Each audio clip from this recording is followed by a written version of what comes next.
Good morning. The video takes a minute before it gets started. Good morning. You know what day it is? Hump day! Mike. So today we start our 2 days of leadership before our 6 days of Date with Destiny. This is the longest program that we do. It's, in my opinion, the most intense and the most, since it's the most intense, the most rewarding program we do.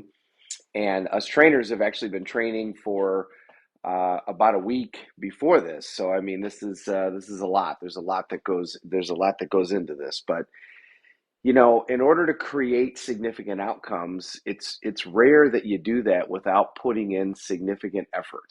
And remember the difference between the dabbler and the master. When you start something new, your pace of acceleration with that. Let's say you're playing a sport. Let's say you take up bowling. Okay. So when you first start out, your growth in that sport is going to be a really steep growth chart. You're going to grow really quickly. But with everything, whatever it is in life, whether it's finances, relationship, your health, your fitness, you're going to plateau. You're going to hit these plateaus. If you've ever done a significant amount of weight loss, you know that there comes times where all of a sudden it just seems like no matter what you do, the scale doesn't move.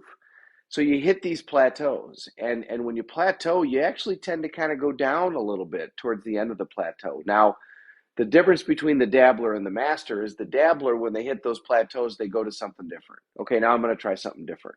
I'm going to start a new business, or I'm going to, go start a new hobby. I'm now going to do this instead of doing that. I'm now going to do this other thing instead of doing that. The master knows that these plateaus come, and when the plateau shows up, the master doesn't say, "Okay, now I'm going to give up." The master goes, "All right, I got to go find coaching. I got to go find somebody that's been here who can help me." And they go get coaching, and they break through the plateau, and they keep going to the next level. And they keep doing it, and they keep doing it, and they keep doing it.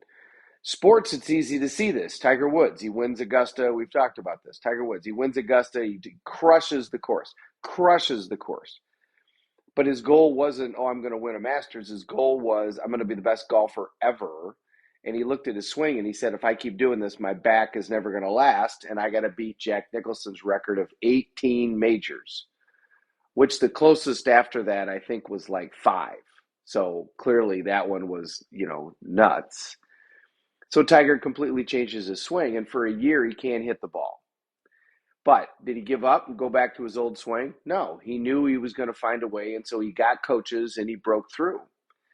And there's always ways to find new coaches, especially now with this device that I'm talking into. Last night, as we were getting ready to start our first day, there's a whole hierarchy of people. Everybody's got a mentor, supervisor that they report to, and that does checkups on how they're doing and does references on how they're doing. So I talk to my mentor, my advisor, my trainer for this event. Happened to be a lovely guy in Ireland, so that was great. Irish guys talking, and this was somebody that I hadn't ever worked with, somebody that I hadn't ever really met, and it was new perspectives. And he started asking me questions on things that I hadn't asked myself, and I thought, wow, I really this is stuff that I really got to think about. So whatever it is that you decide to do, be the master in that. And all you got to do for that is know plateaus are going to happen. And when they do, don't get upset. Expect them. Okay, I'm at a plateau. What do I need to do? I got to go find coaching. I got to go find somebody who knows this, who's lived this process and can help me, or at least find somebody who's very good at observing situations and can ask me questions to help get me through this. Even if they haven't lived it, if they're very good at giving advice, if they're very good at just asking the right questions, you can't see your own swing. So it's good to have somebody on the outside. What they have to be in order to be your coach is they have to be able to be honest with you. They have to be able to tell you what they see, and you have to give them permission to tell the truth. So like your spouse is never going to make a great coach. You can't have your spouse be your therapist. You can't have your spouse be your coach. That's not a good idea. You got to have somebody else be your coach other than that. Just like as a parent, you can coach your kid a little bit, but for the most part, they've got to get the information from somebody else. The best way to coach your kid is to use your feet. They follow your feet a lot more than they follow your mouth. So as I head into day one, officially day one of 8 days of Date with Destiny, we're here to do this to be the master. We're here to break through those plateaus, to break through those limiting beliefs, to break through all of that stuff and get to the next level. And our coach to coach us through all that is Tony Robbins, but we coach each other and we're there for each other and we support each other. And why do you do so many seminars, Tim? Well, I get surrounded by these people who not only are great at being coaches, but will say the truth. Here's what's great. Here's what you need to look at. And here's how you need to do that. And here's what you need to think about right now.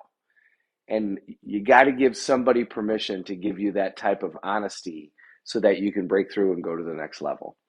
Have a great day, everybody. Thank you very much for watching. Happy Hump Day. We're all in this together. Let's take care of each other.